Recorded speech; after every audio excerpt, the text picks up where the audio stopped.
are now listening. You are now listening to the Backseat Wrestler Podcast. Look at Randy Orton slithering. Watch out! Hosted by Eric and Elvis. It's LA Knight's game. Yeah.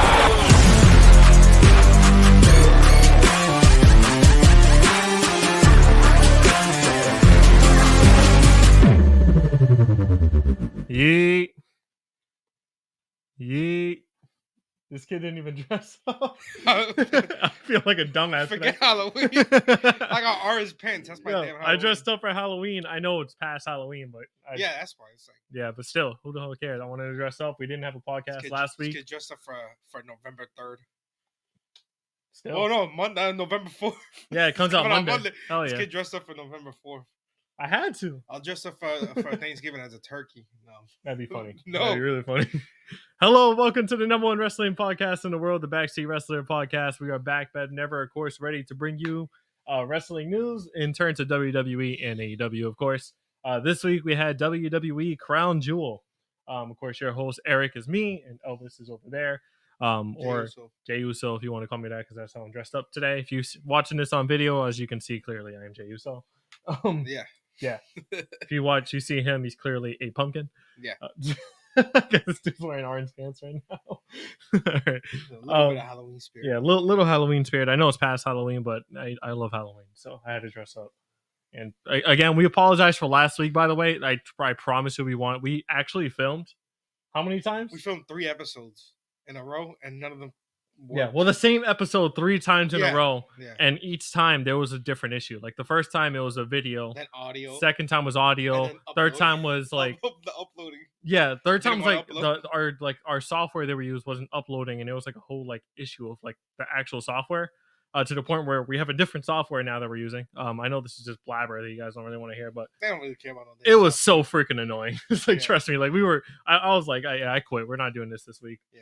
How about the commitment though? He actually cut up the shirt. He got the sleeves off. Hell yeah. He got the almost a little crop top feel. No, I do. I chopped the bottom a little bit. Yeah. Yeah, I cropped it. It'll be a workout shirt. Yeah, it definitely has to be a workout shirt. It's gonna hit the rotation. But anyways, in terms of wrestling this week of wrestling was. It was all right. It was all right. Even Crown Jewel. Nah, I'm gonna be straight up. Crown Jewel was mid as hell.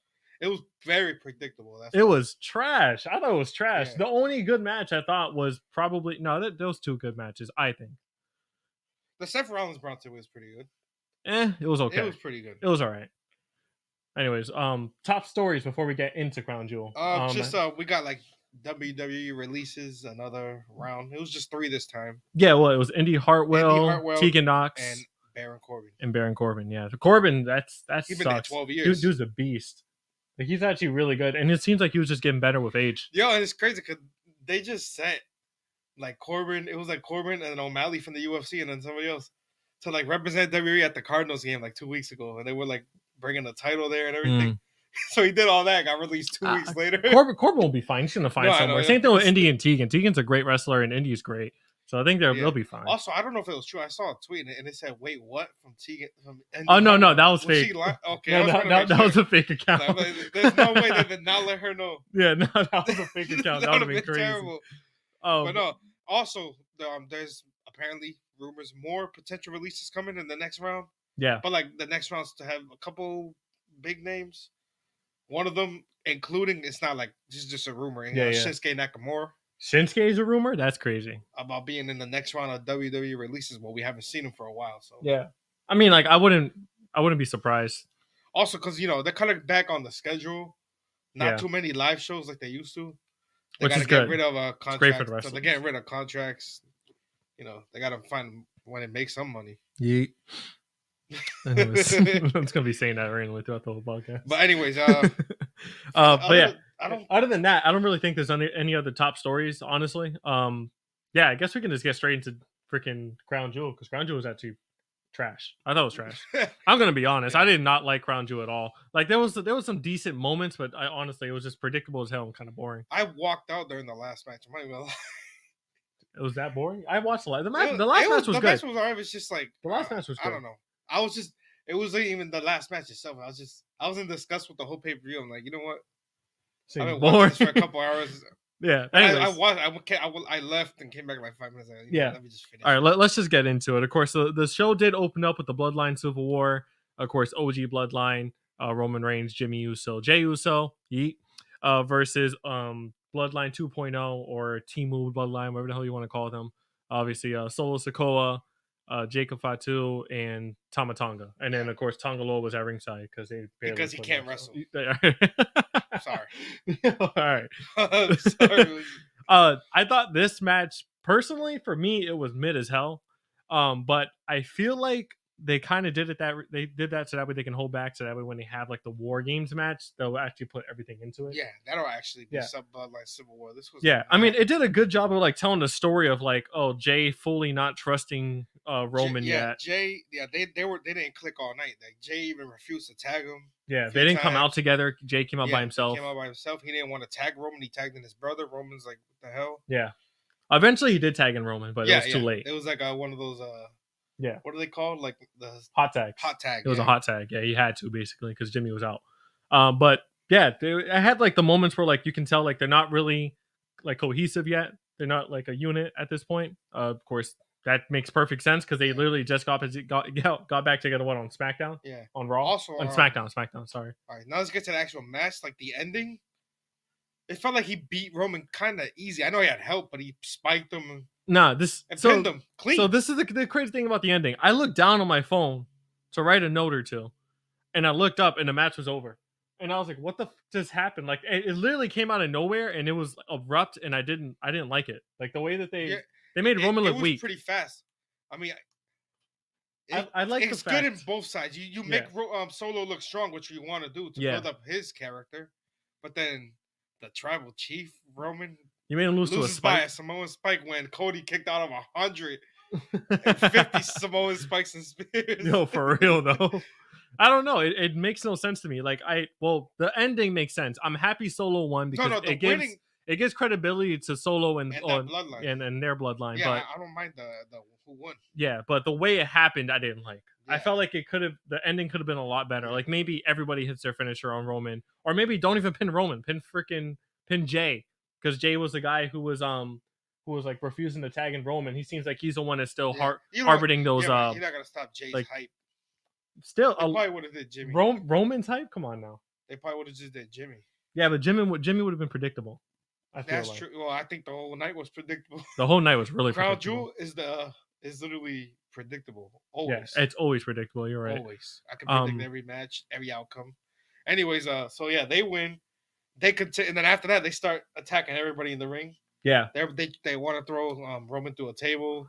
Then everybody else gets involved, but then Sami Zayn comes out. Yeah, Sami Zayn came out. That was nice. They take out everybody. They surround Solo. All the OG bloodline. They surround Solo in the ring.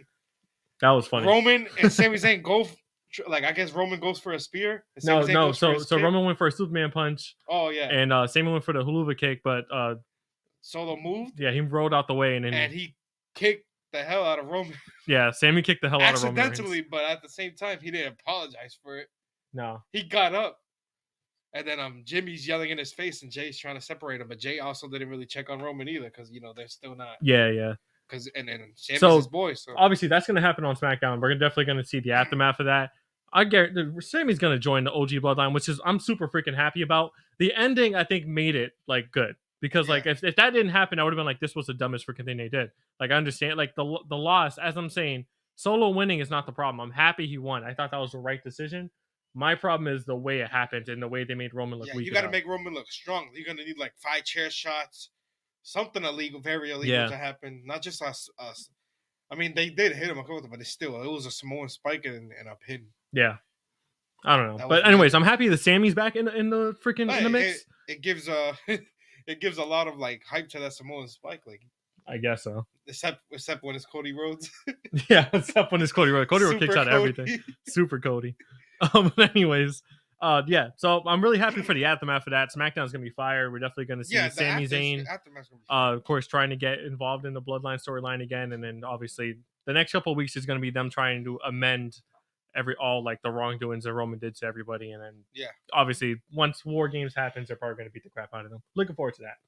But anyways, after that we had the Women's Tag Team Championship match, Fatal 4-Way between Damage Control, Meta 4, Chelsea Green and Piper Niven, and Bianca and Jade. Obviously, these are the only 4 women's tag teams in the division, so they had to face each other. And they had to add one. Think about it. Sorry, they had to add one. There's more. I'm just joking. They had to add more from NXT. They had one from NXT because they always using the same 3 tag teams. But I thought honestly this match was fun. I liked it. Bianca Belair looked like a superstar like she always does. She's a freaking amazing wrestler. Obviously, her and Chelsea Green were like the best points of this match because Chelsea Green was taking the funniest spots ever. Yeah, she always is though. No, yeah, she was doing like the craziest stuff. I was like pissing myself when she was like arguing with Piper Niven and was it? Damn, who was it? Kairi Sane hit like a top rope elbow, and like Chelsea Green sold it, but she gave like that Marv look from Home Alone when she was on the floor like trying to get up. That was hilarious. Yeah, she's always good with her reactions and everything. Nah, she's funny as hell. Yeah. And the thing about Bianca, funny. Like obviously she's already a superstar, but I just want to see her turn heel. No, Bianca looked great. I think she did. The ending was hilarious. Of course, what was it? Piper Niven and Chelsea Green were about to hit like a dual finisher on Jay Cargill. Jay Cargill reversed it and slammed Chelsea Green, and then Piper Niven accidentally hit a top rope slam. Top rope? I guess like frog splash sort of onto Chelsea Green, who sold it really freaking well, and then obviously Bianca Belair and Jay Cargill ended up picking up the win. That's fine, I guess. I mean, I'm looking forward to more so when they turn on each other because that's eventually gonna happen. They gotta build up another tag team to have them take the titles off of them, and then that'll start the rivalry between them two. Yeah, but this match was surprisingly good. I like it. Yeah. I thought this match was better than the Bloodline match. Like this. But I think the Bloodline match, if I'm being honest, if we talk about like in terms of just like wrestling and then thing, in terms of like wrestling, the storytelling belongs to the Bloodline. Well, obviously, the wrestling, I guess, you can say that. No, and I'm being honest. The Bloodline match was a lot of like clotheslines and like. If I'm being honest, looking at like the matches, I think the Bloodline match had the worst wrestling of the night. It's none of them are super wrestlers; they're more storytellers. Still. I thought it could have been a lot better, but like I said, I think they're just holding back until, of course, we get the event. I didn't like the U.S. title. We'll get into that. That was pretty good. I thought it was better, to be honest. But anyways, that was great, cool. I'm happy they're putting more emphasis on the women's tag team division. You know, me and I was always joke around about the tag team division there, but happy. But it's their own fault for not building it up. So exactly. Moving on from there, we had the Seth Rollins versus Bronson Reed match. This match.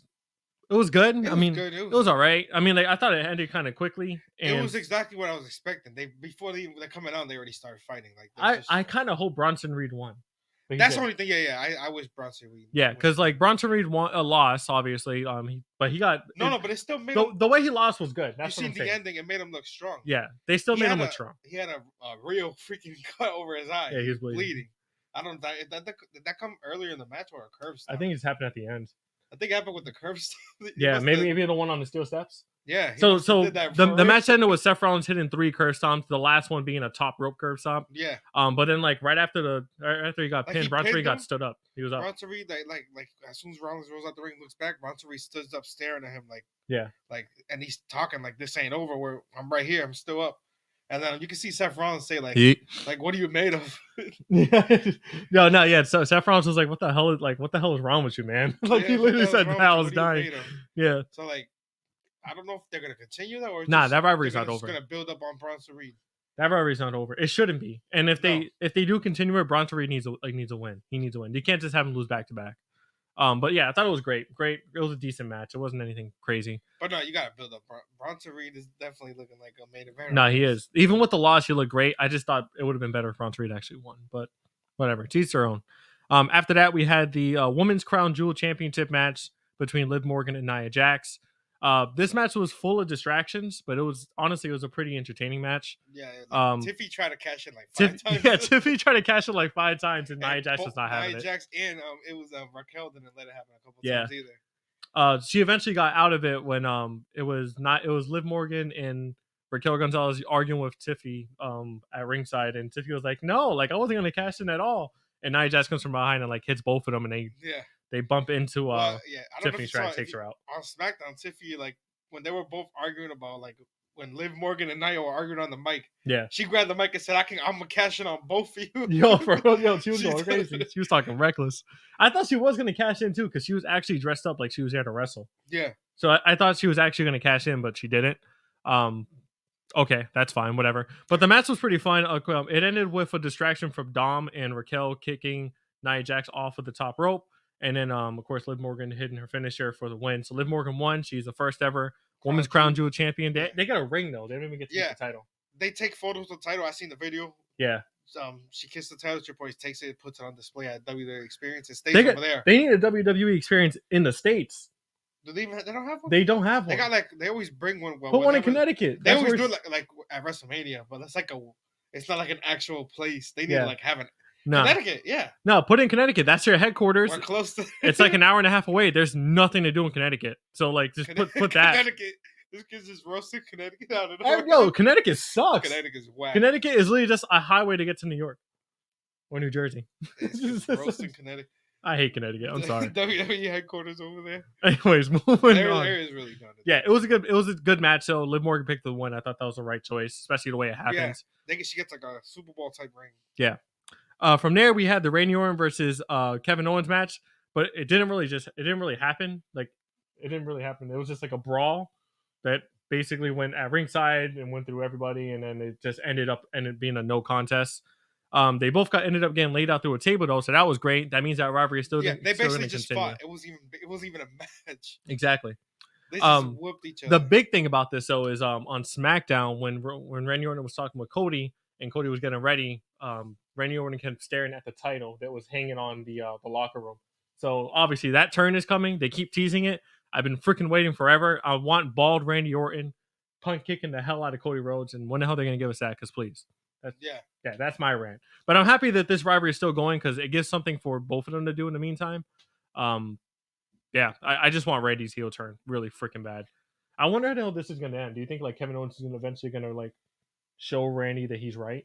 Eventually he's going to be look, no, he turned on us. I don't know what the hell we're fighting. I'm honestly, I can't. That's the only way I can actually see Randy turning on Cody at this point. It's weird the way the building is. We want Randy to turn on him. But Kevin Owens right now is a heel, so it's just yeet. This kid's gonna say yeet out of nowhere now. Yeah, randomly. Yeet. So would you give that match a yeet or a no yeet? It was barely a match, but yeet. Just because the storyline continues. I wasn't that serious, but all right. After that, we had the U.S. triple threat title match between LA Knight, Andrade and Carmelo Hayes. It was a decent little match, a little fun. It's just, I don't know. I guess it's because it's the same three people I've been seeing fight for the U.S. title for the last couple months. It had some fun moments. I thought it was good. It was one of LA Knight's better matches. It's always gonna be a good. Yeah, they're gonna have good matches. Yeah. There was a lot of fun moments too, where LA Knight would look like he was about to take over, and then they just kick him out the ring and they just beat the crap out of each other because obviously Andrade and Carmelo Hayes really have a few going on. Matches. Yeah, for real. But it did end with Carmelo Hayes getting hit with a BFT and taking a pin, so LA Knight did retain. Honestly, perfect choice. There's no reason for him to lose it at this point. Not to them. Yeah, keep him with the title for a very long time. Have him lose it at Mania or something like that. Right, I feel and not even Mania. He can lose it before Mania if you really need to. Royal Rumble. Yeah, Royal Rumble, something like that. I could do it on a SmackDown. Nah, don't do that. Don't do that, please. But yeah, LA Knight retained. Fun little match. Cool. I'm happy with it. Whatever. After that, we did have the Men's Crown Jewel Championship. This was the main event between Cody Rhodes and Gunther. This was the match of the night. I think it was a great match. Gunther, of course, hitting the chops like crazy. I mean, yeah, he's always Cody Rhodes hitting the signature 14,000 Cody cutters. Yeah, I missed a few minutes of the match, but it was a great match. I did see a lot of good moments when Gunther hit the power bomb. Cody kicked out. It was a lot of fun moments in this match. It did look like Gunther was going to win multiple times because he did lock in But it was predictable that Cody. They don't want Cody losing anytime soon because they have to build him up. Yeah, but it was fun the way it ended. It ended the equivalent to what was it? Damn, I think it was Roddy Piper and Bret Hart. That match when Roddy locked in the chokehold and then Bret Hart sleeper hold and then he pushed off the turnbuckle. He pushed off the turnbuckle and did that. It kind of ended like that. Yeah. And then Cody picked up the win that way. So it was a roll up pin technically, and Cody and Gunther looked strong as hell. In the end, they shook hands. As much as Triple H pushes off the shook hands, and I don't like it as much. this made perfect sense because what the hell, they're not going to fight again. Yeah, the just champion versus champion. They're not on the same show. Exactly, and it was just a mutual show of respect, which I think is good because if you're gonna have Gunther lose, at least I have would him show love some Gunther to respect. win, but they can't let Cody lose right now. That's why I said the only way that Cody was gonna lose is if Kevin Owens or Randy Orton got came involved. in and like interfered. So it makes sense for that to happen. Yeah, I'm happy with, I guess, that. I mean, Cody needed that win, to be honest. It was a good match. It was a fun match. I love that match. It was the best match. It was a good no, no, but it was a good match. I'm happy that of course Cody won. He needed it. During the whole thing, they were talking about how Cody is like on that John Cena schedule where he's doing like every single Make-A-Wish and all that stuff. So love that. Of course. Yeah, that's great. I'm really happy about that. But yeah, that was basically it for Crown Jewel. It was mid as hell. Yeah, extremely predictable. But I'm excited to see what comes out of it. Like, oh yeah, me Raw too. and SmackDown. Also, I forgot to mention this in the top stories. All three members of the Newsday, their contracts expire like in less than 30 days. I heard. Oh crap! And I don't know what's gonna happen with them. They're gonna get re-signed. There's no way. I've heard rumors of maybe. Well, actually, they're building up that storyline. They're gonna have to re-sign them. Yeah, that's for sure. But you never know. But anyways, yes, we are done with Crown Jewel. However, we do want to talk about AEW Dynamite, which was Fright Night. Fright Night. It was really freaking good. Really good. It was a great freaking show. Had a debut on it. Yeah, we can just get into that right now. All right, let's get into this. Fucking times? All right, let's get into, of course, AEW Dynamite from this week. Of course, this week's Dynamite was freaking fire, I thought. Wait, hold up. I thought AEW. I thought Jey was not supposed to say that about AEW. Oh, shut up. I thought it was good. Yeah. Yeah. On scale of yeet to no yeet. No, it was good. But yeah, it was really freaking good. Yeah, it was like their Fright Fest special. Fright Night, right? That's what it's called. Yeah. It was great though. I thought it was really freaking cool. A lot of great storytelling in this. The past couple weeks for AEW on Dynamite, they've been killing it with storytelling. Yeah. So definitely picked it up. Sucks how they always build up one show though. Oh, because Collision's always bad. This Collision wasn't that bad. I know we're not going to talk about it, but it wasn't bad. They completely disregard one show. Yeah. Well, two, because Rampage. But yeah. I mean, that's even worse. That's like all right. Anyways, let's definitely get into, of course, Fright Night. It was a freaking banger of a show. A lot of storytelling involving like Jon Moxley and his takeover with Blackpool Combat Club. Why is my cat meowing? Yeah, Orange Cassidy. They were playing like a Jon Moxley video. Yeah, video Orange package. Cassidy grabbed the mic, told him to cut it off, and then he made a challenge to Jon Moxley for the AEW World Championship. Yeah. No. So basically, Orange Cassidy was saying like how he isn't a leader himself. However, he definitely wants to. Well, of course, yeah. Yeah, he's tired of like, of course, Jon Moxley and Blackpool Combat Club like taking over and doing whatever the heck they want to everybody, and he wants to be the person to want to put a stop to it. I thought it was a great promo, especially from Orange Cassidy, who was never really taken serious until now. It seems like he's starting to take himself a bit more serious. So it was really freaking cool. Yeah, I thought it was a great way to freaking open up the show. And we heard it later on tonight. There was a lot more stuff that happened with it. Of course, after that we had Adam Cole versus Buddy Matthews, which was a fantastic freaking match. Adam Cole versus Buddy Matthews showed a little bit of the OG Adam Cole, which I loved. I love that. It was great. But Buddy Matthews ended up losing. Of course, Adam Cole picked up the win. The big storyline behind that, obviously, is, of course, Adam Cole needs to get 3 wins in order to face MJF at Full Gear. He now has this one. At the end of the match, Malachi Black came out, basically asked Adam Cole if he wants to face him next week, and Adam Cole did accept. Yeah. So, another good way is to completely bury the it's not a bury if you're... bury it. They're losing. This member's going to lose, and then the leader's going to lose.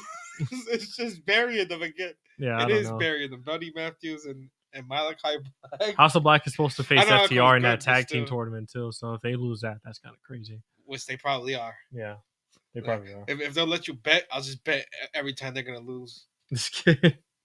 No, but yeah, it was a great match. Of course, Adam Cole looked great in it. Yeah. So that's cool. One match for him. 1-0, and you got to do Roddy's. Roddy had his on Collision. He won, so that was cool too. After that, we had the during that match, Kyle Fletcher was watching backstage, so it looks like he might get involved in it again. Look note of that as well. After that, we had Kyle Fletcher coming out, basically talking crap. But he did get interrupted by the return of Mark Davis, who, if you don't know, is the other a member of Undisputed Kingdom, not Undisputed Kingdom. Take my time, United Kingdom. United. Sorry, which was it was a stable. It was a stable that that was with Kyle Fletcher, Will Ospreay, and Mark Davis when they were in New Japan, and of course when they and first. I remember they were Aussie Open. Aussie Open. Well, yeah, that's their tag team. Yeah, that's right. They're a tag team there. So basically, Mark Davis was saying it seems like he doesn't agree with what Kyle Fletcher is doing. Of course, turning his back on Will Ospreay, doesn't want to involve himself in it. But Kyle Fletcher did give him a warning, saying basically like eventually you're gonna have to make a choice, either me or him. So looking forward to that down the line. I don't want to see Kyle Fletcher back in a tag team. Like I feel like he's doing great on his own. So keep them separate. Mark Davis can do his own thing on of course as a singles competitor, but Kyle Fletcher is a freaking amazing wrestler. Oh no, yeah, they're superstar, 100% building him up as a singles. Oh yeah, no, you tell like they're putting everything behind him. They know that he's going to be like the top guy in the company in a couple years. Shaved head. Yo, he shaved his head, and on Collision he changed. He's wearing trunks now. So people are saying that he looks like a young Randy Orton now. So instead of saying he looks like Will Ospreay, now they're saying he looks like a young Randy Orton. But I'm loving it. Yo, Kyle Fletcher is a freaking beast on the mic too. He's looking great. But yeah, of course that was great. We also had a backstage promo between Hangman and Adam Page, basically saying that he's going to face Jay White at Full Gear and he's going to kick his ass. Yeah. Great promo though. I think Hangman's getting better with his promos, to be honest. Yeah. Week in, week out, he's definitely getting better. Well, he started getting better with the Swerve promos. I believe because before that he was mid. I'm not gonna lie. Yeah, but then after during the Swerve feud, he was doing better with his promos every week. Yeah, way better. Right. But damn, so he's definitely turning himself into like now he can actually speak on the mic really good. Yeah, no, for sure. But going back to like the Kyle Fletcher thing, it's funny as hell that people are comparing him to what was it, Will Ospreay.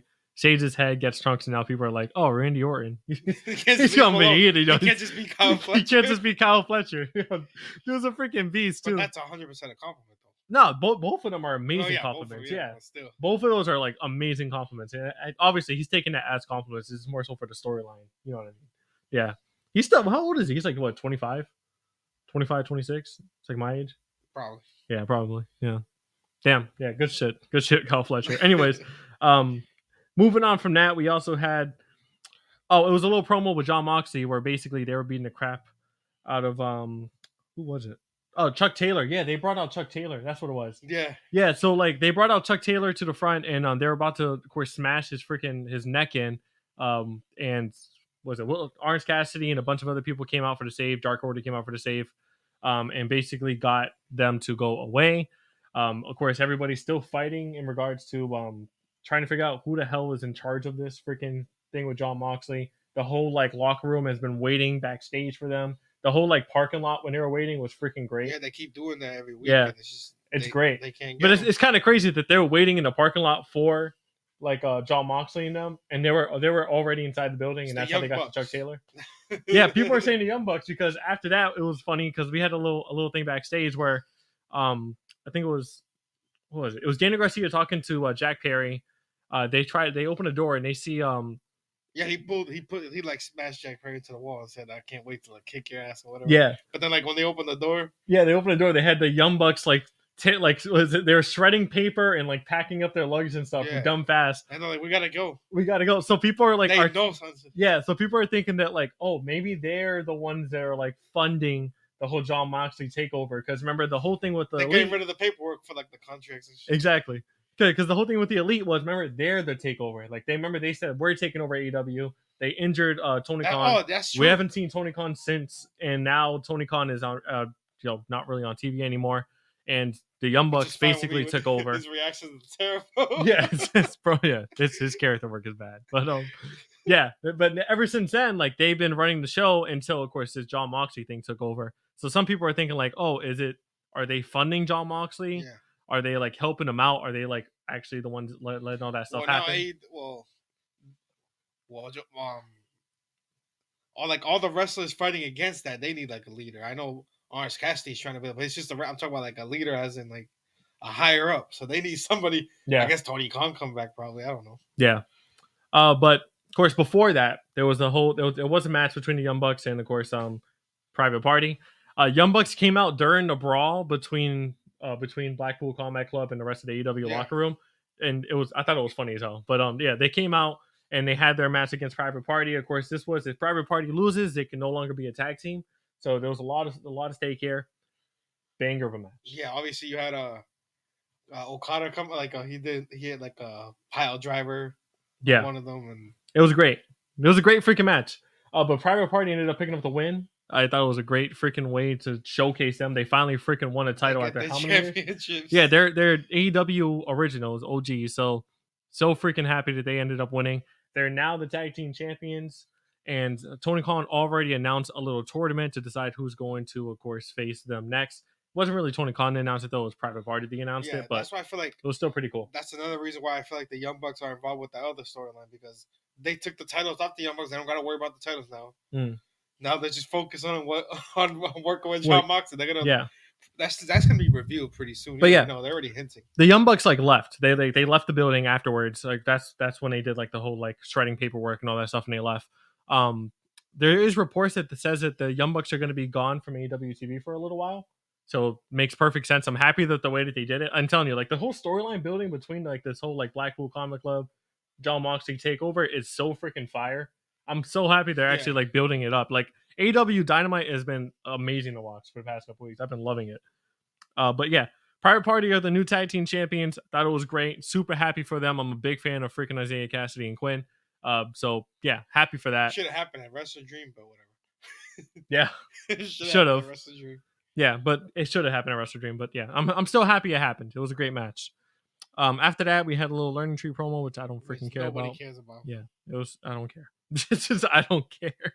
He just said he was the quarterback of Terrifier 3, which is that weird clown movie. Yeah. That's it. In that movie he dies.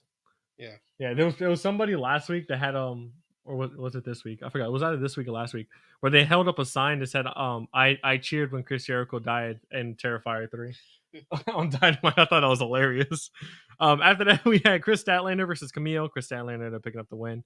Not really much to say there. Chris Statlander looks great as always. That was cool. The only thing is like the fans, they showing like no interest like since Mercedes when they've been champion, and they did it again. She's like on the sideline, but like they're not invested at all like in the storyline. Yeah.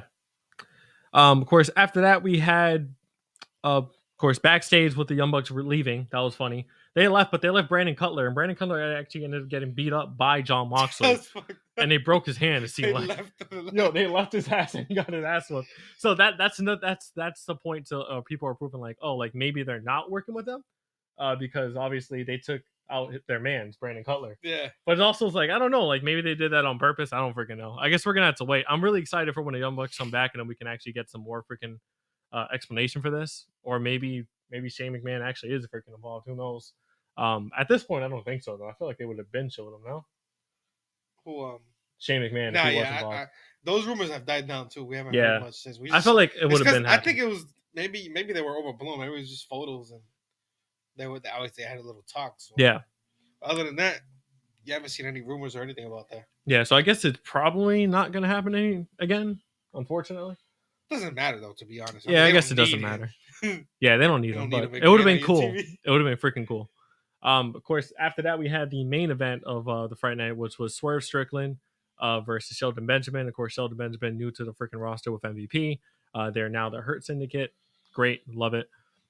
Banger of a match. I thought it was great. Highlighted the crap out of Swerve, and Sheldon looked great in defeat. Swerve Strickland ended up picking up the win. As he was celebrating, MVP makes a phone call saying like, "Oh, like we need you now." Lights go out, and out comes Bobby Lashley. And I'm freaking the crowd was amped. Everybody's pumped. I've seen like only positive stuff online too, which I'm surprising because usually it's a lot of like haters like, oh, of course they're gonna get the 50-year-old out here from WWE. It's call him a 50-year-old to your face. Yeah, to his face. I mean, Bobby Lashley looks freaking amazing. But anyways, he came out and laid out Swerve Strickland. And then MVP was saying like the Hurt Syndicate is here, and then that's the end. And they posted a graphic. The Hurt Syndicate is gonna be on for next week on Dynamite. Yeah. So the Hurt Syndicate is officially in AEW. Of course, Bobby Lashley, Shelton Benjamin, and MVP. If they're gonna add somebody else, not really sure at this point. I know some people were asking for Leo Rush because obviously he did like the whole like manager thing. That would have been funny. Didn't this dude already destroy Leo Rush? Shelton Benjamin destroyed Leo Rush. Yeah. Obviously some people want to swear, but it looks like he's staying with Prince Nana. Buy Prince Nana coffee. So it looks like that's not going to happen, but I guess we'll see how they end up adding, if they do add anybody else. Yeah, that was basically it for AEW. Yeah, that's it. It was so cool though. It was a great freaking show. I thought the AEW did great this week. Even Collision, which we don't really talk about. Collision this week was fun. It was a lot of freaking fun. Mariah May had a match against Anna Jay. It was a bunch of fun stuff that happened, but and obviously Mariah. I just wish they can build it up weekly. Actually, yeah, no, I agree. Especially because like Collision's supposed to be in Providence tonight, this week, but I don't even know what the hell the card is. The tickets are cheap, but it's like Collision's so boring. I don't even know if I want to go. Yeah, it might just be a waste of time. Yeah, I might go. Like I mean, like filming, right? Yeah, it's on a Thursday like, too. Like I'll just watch football. Yeah, I gotta make some parlays today. Don't gamble, guys. Yeah. But just... Also, get better Rhea. Now they wrote her off TV. Remember she got smashed. On NXT? Yeah, we didn't even get to talk. Yeah, Rhea Ripley looked like she may have gotten actually injured. That was on Raw. No, it wasn't on Raw. It was NXT. It was the NXT parking lot, which is like the most dangerous place on earth. Yeah, NXT you don't parking ever go to a parking lot in NXT. I'll take a train there and just walk. Yo, for real. Hell no, don't go through that parking lot. Nah. But yeah, it showed was it Liv Morgan and Raquel leaving with like baseball bats, and they had blood on them, and then Rhea Ripley looked like she got beat up. Yeah, but some people are saying that she actually has an injury. I know because they posted X-rays of her face, and they said orbital fracture, but that's like a real fracture. Yeah, that's right. That's something that boxers get. Yeah, boxers always get orbital fractures. I'm assuming she probably got injured during. Obviously, they're not going to really freaking hit her because they didn't even show it. Just no way. Yeah, exactly. But obviously, she definitely got injured somewhere else, and she was probably like, "Oh, what's a cool way to write me off?" That is true. Yeah, that's fire. And then they can that also could build up the Judgment. They can do their own thing without Rhea for a while. Yeah. Which I think they weren't probably gonna get. Well, actually, no. She's still in the thing with Raquel. But for now, they're gonna build up. I mean, a rivalry. Yeah, rivalry. Yeah. So now, like Liv is free to do whatever the hell she wants. Raquel is free to help her until, of course, Rhea comes back. That's great. Honestly, yeah. I'm happy with that. And Rhea deserves a break. Like, Finn Balor posted a photo where he was like this to Dom in the locker room. And this just like seems suspicious. Even so, I seen comments of people. Well, he looked mad when Dom was gonna get the title shot too. Yeah, it's like they're saying like, are he turning on Dom soon? Like the whole Judgment Day? Yeah, some people are thinking that's what's gonna happen. Even Liv Morgan was like looking a little weird. Yeah, they all went like this too. It was like I don't know. Yeah, but anyways, that was basically it for this week. Like, comment, subscribe as always. Again, we are back this week. I'm sorry about last week. That ain't happening again. We even had freaking issues this morning, but we figured it out. Yeah. But anyways, really appreciate all the support that we've been getting. We'll be back again next week with some more, of course, content. I think Full Gear's in like 2 weeks or so. Can't wait for that. But yeah, we'll see you guys next week. Love you guys so much. Peace.